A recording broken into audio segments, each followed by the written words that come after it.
Um dos medicamentos mais viciantes do mundo, o corticoide, com certeza é algo que está na gavetinha de muitas pessoas, seja em forma de comprimido, seja em forma de pomadinha ou de outras formas que esse medicamento também pode ser utilizado.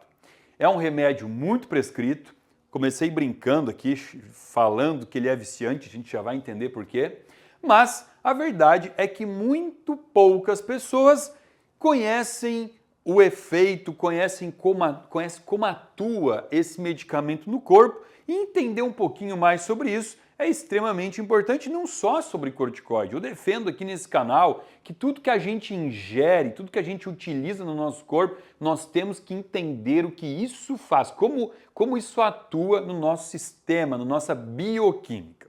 Meu nome é Samuel Dalelaste, sou médico e esse é o nosso espaço aqui no YouTube para discutirmos temas relacionados à saúde, bem-estar e qualidade de vida. E hoje a gente vai entender um pouquinho, desde as coisas mais básicas até um pouco mais aprofundado aqui, como eu disse, o que todo mundo precisa saber quando for utilizar esse medicamento que tem uma resposta extremamente rápida no sistema inflamatório, mas que muitas vezes pode comprometer a saúde com efeitos colaterais que são importantes de conhecê-los.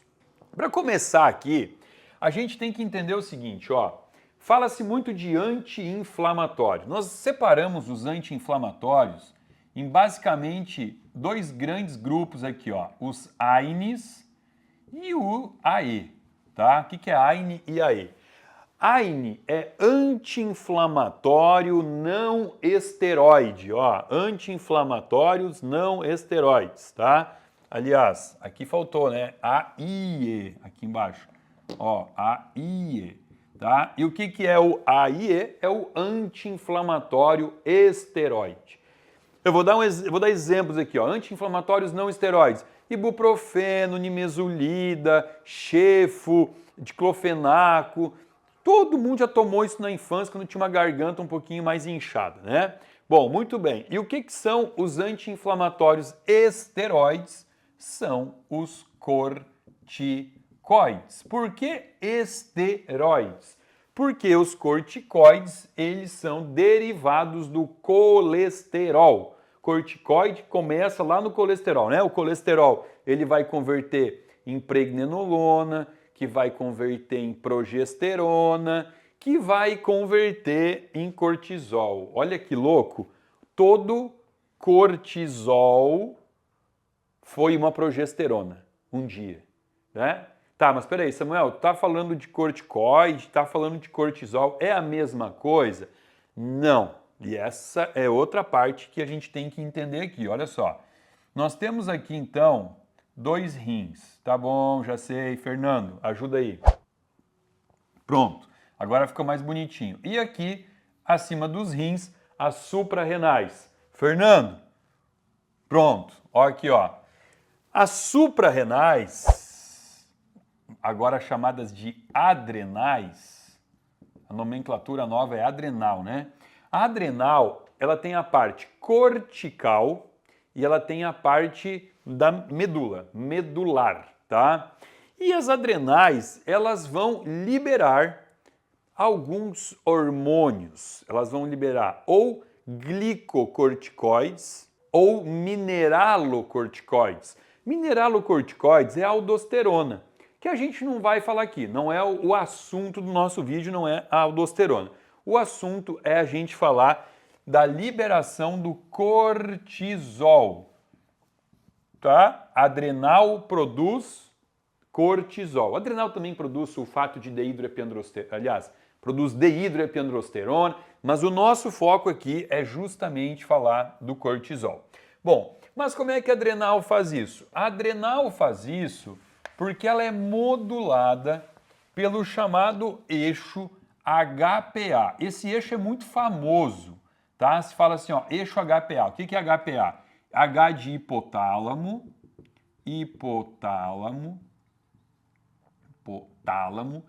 P de pituitária, e pituitária é a mesma coisa que hipófise, tá? E A de adrenal. Então esse é o eixo, ó, é o eixo hipotálamo, hipófise, adrenal. Essas duas glândulas ficam dentro da cabeça, fica no nosso cérebro, tá? E todo estudo isso aqui começa quando o hipotálamo libera um hormônio chamado CRH, que é um hormônio liberador de corticotrofina, CRH. Então, quando o hipotálamo põe na corrente sanguínea o CRH circula, vai lá na hipófise, estimula a hipófise, avisando assim, ó, tem que produzir cortisol. Legal, a hipófise entendeu isso, aí a hipófise libera outro hormônio, chamado ACTH, hormônio adrenocorticotrófico, que vai para a corrente sanguínea e aí vai lá na adrenal. Quando chega o ACTH na adrenal, o ACTH, então, estimula a liberação de cortisol, tá? Então, assim, o cortisol muito associado com o estresse, mas que não é só sobre o estresse, a gente vai entender um pouco mais sobre isso, mas o cortisol é um hormônio que quando... Vamos falar de uma situação de estresse, então. Se estressou, foi assaltado, alguma coisa aconteceu, todo o mecanismo começa no hipotálamo. O hipotálamo vai liberar a CRH, o CRH estimula a hipófise a liberar a CTH, a hipófise libera a CTH que vai chegar na adrenal e agora eu tenho cortisol na corrente sanguínea. O cortisol, ele também participa muito ativamente do controle do sistema imunológico, tá? Tanto que cortisol alto demais e cortisol baixo demais compromete significativamente o nosso sistema imunológico. Isso é um ponto muito importante. As pessoas, elas terrorizam, né, em cima do cortisol. Calma, o cortisol, ele não pode estar muito alto, mas ele é fundamental para a vida. Também cortisol baixo demais é perigoso. E o que a gente tem percebido, né, com esse novo estilo de vida, onde as pessoas trabalham 12 horas por dia, 14 horas por dia em empregos estressantes e essas pessoas não têm habilidade de gerir o seu estresse. Porque o estresse alto não é um problema.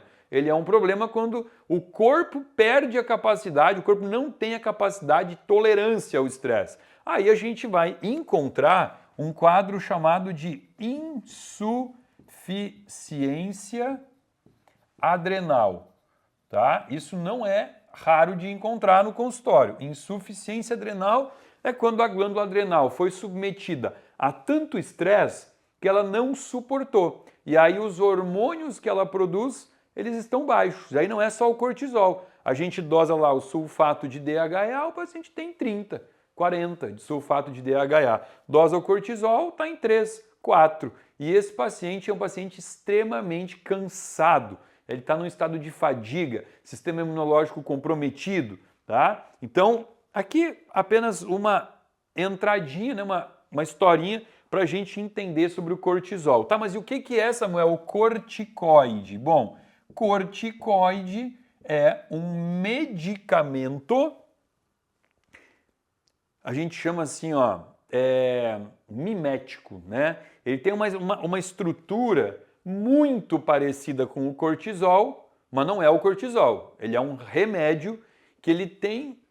O estudo dele foi para desenvolver o efeito do cortisol, mas em potência muito maior, tá? A gente fala 3 vezes mais, né? Uma molécula de corticoide é 3 vezes mais potente que uma molécula de cortisol, tá? Então, aqui a gente vai falar, o vídeo de hoje é para a gente entender um pouquinho sobre corticoide. Se eu estou falando que o cortisol é um glicocorticoide, o que isso significa? Significa que o corticoide, assim como o cortisol, ele vai modular todo o sistema da glicose e da insulina. O que é ruim, né? Porque o paciente que vai estar tomando corticoide, ele vai aumentar a resistência insulínica. Ele vai deixar de utilizar a glicose sanguínea, então a glicose que está circulando no sangue aumenta, a insulina aumenta e esse paciente ele vai começar a produzir glicose no corpo através de outras vias, né? Vias do aminoácido e via da gordura. Gordura. Que é o que a gente chama aqui, isso aqui tem um nome, gliconeogênese. O que é a gliconeogênese? É a formação de glicose através de outras estruturas. Da onde vai vir aqui o aminoácido para formar a glicose? Principalmente dos músculos. Então, quando a gente pega um paciente que tem algum tipo de doença, como por exemplo, doença autoimune, e esse paciente tem que tomar para o resto da vida corticoide, esse é um paciente que a gente vai encontrar pouca massa muscular, né? Ele vai ter um consumo da musculatura, normalmente um paciente que vai ter um quadro de osteopenia ou de osteoporose, e ainda por cima acaba desenvolvendo uma gordurinha visceral. Ele vai fazer barriga e vai consumir a massa muscular. Não vou dizer que são poucas, cada vez mais tem diagnóstico, né, de artrite reumatoide, de quadros de doença autoimune que necessitam do uso contínuo do corticoide. Mas a maior parte das patologias em que o corticoide é usado, ele é usado de uma forma pontual, para um período, para diminuir a inflamação. Tá? Por quê? Porque o corticoide, em primeiro lugar, como ele é derivado do colesterol, ele vem do colesterol, ele tem aqui então uma facilidade, né, por ele ter gordura, ele tem gordura na estrutura dele, ele tem uma facilidade de atravessar a membrana da célula. A membrana da célula é feita por fosfolipídios de membrana, gordura. E o corticoide, então, mas assim, ó, facilmente ele entra dentro, fica feio, né? Ele entra na célula, por essa facilidade aqui, e vai direto ocupar o receptor do NF-κB. Tá? O que é o NF-κB? O Fernando tem uma foto aqui para nós. Ó. NF-κB é o início da inflamação. A inflamação começa aqui, ó, né? Um dos gatilhos da inflamação aqui. Então, olha como é que é o efeito do corticoide. Ele age diretamente no inibindo o NF-κB, só que ele também age inibindo a fosfolipase A2. O que é a fosfolipase A2? Olha o que eu falei aqui, ó. Isso aqui são fosfolipídios de membrana, tá? O fosfolipídio de membrana, através da ação da fosfolipase A2, ele converte em ácido araquidônico. E o ácido araquidônico, ele vai dar início a COX-1, COX-2, vai dar início aqui também a prostaglandinas, na verdade, prostaglandinas e prostaciclinas, né? Através da ação do tromboxano. Vira tromboxano, depois vira prostaglandina de fase 2, prostaciclina. Ó, isso aqui, quando você toma um anti-inflamatório não esteroide, um ibuprofeno, ele vai atacar COX-1 e COX-2, né? O corticoide, ele não vai atacar aqui, ele vai atacar aqui, ó. Ele vai inibir a enzima que transforma a gordura da membrana, né, o fosfolipídio de membrana, em ácido araquidônico. Então ele age lá em cima na cascata inflamatória. Por isso que o corticoide, quando a gente tem que dar um tratamento para um paciente com corticoide em altas doses por muito tempo, a gente se preocupa porque esse paciente ele fica imunodeprimido. Ele fica sem capacidade de resposta imunológica. O paciente fica vulnerável a qualquer gripe, a qualquer pneumonia. Então esse é um dos problemas de utilizar corticoide, né, a longo prazo ou em doses mais altas, mas às vezes precisa. Para algumas doenças, para tirar o paciente de uma crise de dor, às vezes é muito importante. E por que eu falei que o corticoide vicia? Porque o corticoide, ele dá uma resposta muito rápida a qualquer tipo de inflamação. Por exemplo, assim, você pega um paciente com uma dermatite, passou uma pomada de corticoide, é rápido, trata rápido. Então aquilo ali vira o novo vício, né? Porque deu a dermatite, passa a pomadinha. Eu gosto muito de parafrasear aqui o Murilo Pereira, que ele fala assim, quando o seu cachorro tem uma dermatite, você muda a ração do cachorro, porque a maior parte das dermatites são nutricionais, né, alimentares. Quando o seu filho tem uma dermatite, você passa corticoide. Você não troca a ração, você passa corticoide. Então, fica aí, né, essa reflexão. Algumas particularidades importantes aqui sobre o corticoide, é o seguinte. Quando você toma o corticoide, o corpo não entende isso como uma coisa legal. O corpo nem quer, né? Então, na verdade, o corpo mantém essa molécula inativa, até que ele decida o que fazer com isso, tá? E aí ele vai decidir, ele vai ativar a molécula para que tenha o efeito. A oxidação do corticoide é feito lá no fígado pela via microsomal. Só que a excreção dessa molécula é feita pelo ácido glucurônico e pelo grupo sulfidril. Olha só, ácido glucurônico é derivado de glicose. Então o que vai acontecer? Se a pessoa tem uma restrição muito grande de carboidrato, olha que sinuca de bico, tá?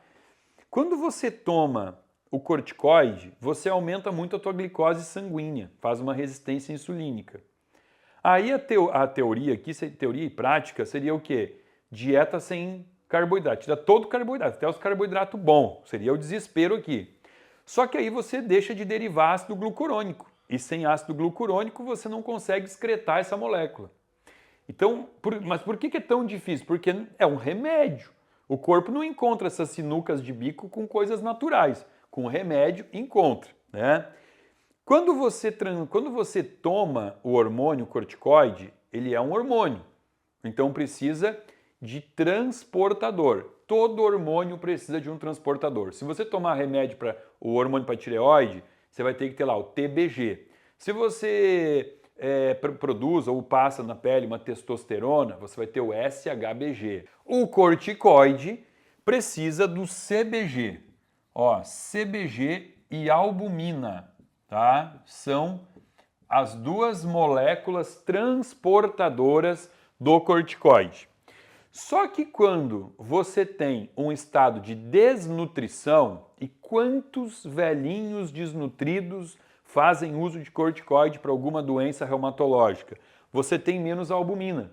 Então você passa a ter menos transporte de corticoide.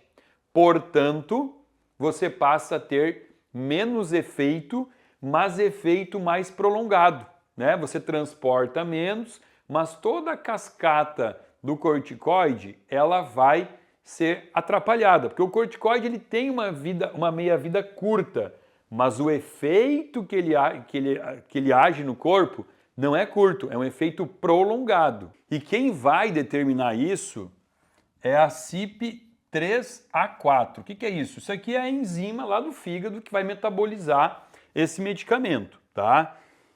Bom, existem algumas substâncias que vão interagir com a CYP3A4. Quer ver uma delas? A própria efedrina. A efedrina, que é muito utilizada até no esporte, ela vai interagir com a CYP3A4. Alguns medicamentos psiquiátricos também vão interagir com a CYP3A4. Aí a pessoa vai tomar um corticoide e ela já está usando alguma substância que age nessa enzima aqui, o que vai acontecer? O corticoide vai dar um super efeito positivo para tratar o quadro, mas vai dar um monte de efeito colateral também. Tudo vai ser extremamente hard, né? Tudo vai ser muito, tanto o efeito positivo quanto o efeito negativo. Tá, Samuel, mas que efeitos colaterais, além desse de consumir músculo? Ixi, olha só, cortisol pode aumentar a frequência cardíaca, ele pode aumentar a pressão arterial, porque o corticoide retém mais líquido no corpo, então a pessoa retém lá 3, 4, 5 quilos, e agora esses 5 quilos que são às custas de água, vai sobrecarregar o sistema hemodinâmico e a pressão arterial pode aumentar. O corticoide, ele vai diminuir a ação da calbindina, que é a proteína que se liga no cálcio. Então, por isso que eu falei, o uso de corticoide gera osteopenia. Estou falando do uso de corticoide a longo prazo, não estou falando de um tratamento de 15 dias, tá?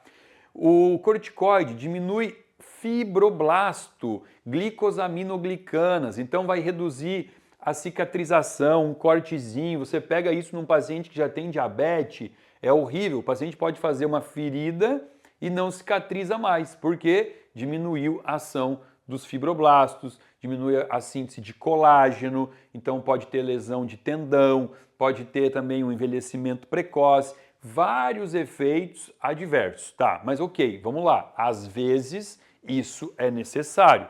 O que é interessante saber aqui? Olha só, como ele é um hormônio, corticoide é um hormônio. Se eu estiver dando um hormônio para um paciente, o que vai acontecer? Isso é uma coisa que vai toda a glândula, tá? Se eu dou testosterona para um homem, o testículo para de produzir testosterona. Se eu dou corticoide, a adrenal para de produzir corticoide. Em mais ou menos quanto tempo? Isso não é uma regra, tá? Depende também da dose. Um paciente tomando 20 miligramas de corticoide por dia, ali pela terceira semana, ele já começa a ter uma bloqueio de eixo, a gente chama, né? O eixo HPA bloqueia. Por quê? Porque a hipófise vai parar de mandar ACTH para a produção de cortisol, porque ele fala, já tem, está circulando corticoide no sangue demais, está tudo certo, não precisa disso. Então você vai ter uma glândula atrofiando, que ela vai parar a produção de corticoide. Se você tomar uma dose menor, não for 20 miligramas, dose de 5, 10 miligramas, talvez precise de umas 4, 5 semanas para começar essa atrofia, parar de produzir corticoide.